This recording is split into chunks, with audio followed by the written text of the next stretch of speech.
Chittagong in Bangladesh, and I'm here with some of the women from the community, along with the community health promoter, whose name is Fatina Begum. After 3 years of working exclusively in Dhaka, we had enough funding in 2009 to expand our work to the urban slums of Chittagong, which is Bangladesh's second largest city. There are 4 million people living here in Chittagong, and 30% of them have no access to water and sanitation. This is a city the size of Chicago, and there is no wastewater treatment plant. All the waste from the city flows into open waterways, and that's where people living in these communities are bathing and brushing their teeth and doing their laundry.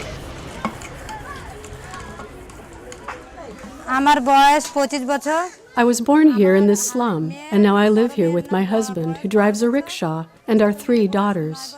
We are frequently sick from the dirty water.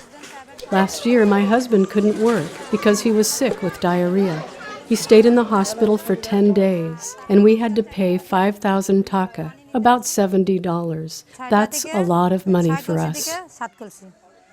This is the dirty side of health in the slums. It's toilets, it's sanitation. So we're water first, but without the sanitation component, the water by itself is not enough. Prior to the installation of this toilet, people had no other choice but to defecate right out in the open or behind the building. And you can only imagine what that is like if you're trying to control the spread of disease. So children, animals, even adults can't help but step in it and bring it back into the house. I first heard of the work of DSK when they came here, and they were meeting households and doing a census of the area. I helped guide them around the community, and I was very interested in the work that they were doing. I am educated, I can read and write, so I applied for this job. The first time I did a hygiene education session in a community, I was a little nervous, but now I've been working for 6 months, and I have a lot more confidence.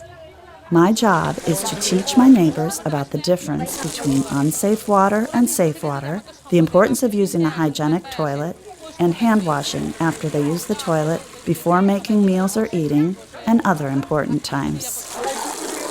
You know, the simple bar of soap is often overlooked in a lot of the water and sanitation efforts in the developing world. In any discussion of improved health, new gadgets, new technological advances will come up. But it's the toilet and soap that's usually missing from these technological innovations. Without all 3 components, water, sanitation, and hygiene, you don't see a lasting, measurable benefit in the community.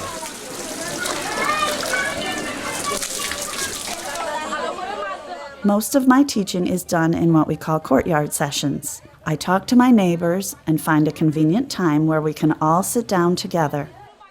I use pictures to describe our environment. It's really important that I use pictures because most people cannot read, but they can remember the messages on the pictures.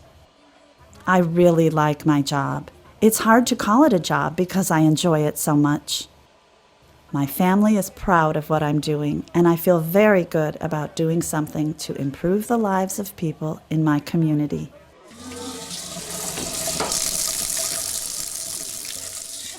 I'm with Anwara Begum. We're in Kamranji Char, which is an area of Dhaka, and we're visiting her because she and her community took out a loan for a new water point and also a new toilet. I was born here in Kamranji Char, and now I have 4 children, 3 daughters and a son, who all live with me. We've benefited a lot from having water and the toilet.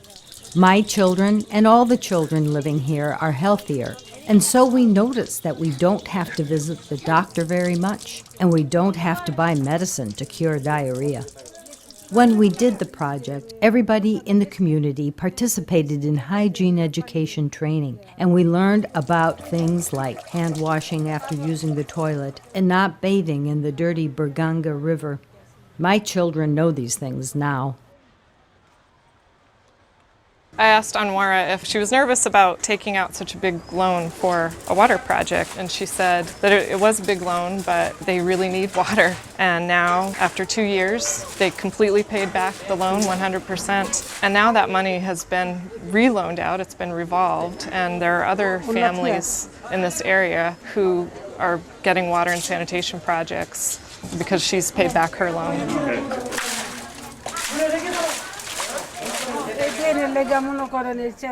Our neighborhood used to be a dirty place, but now that we have water and a toilet, everyone wants to live here.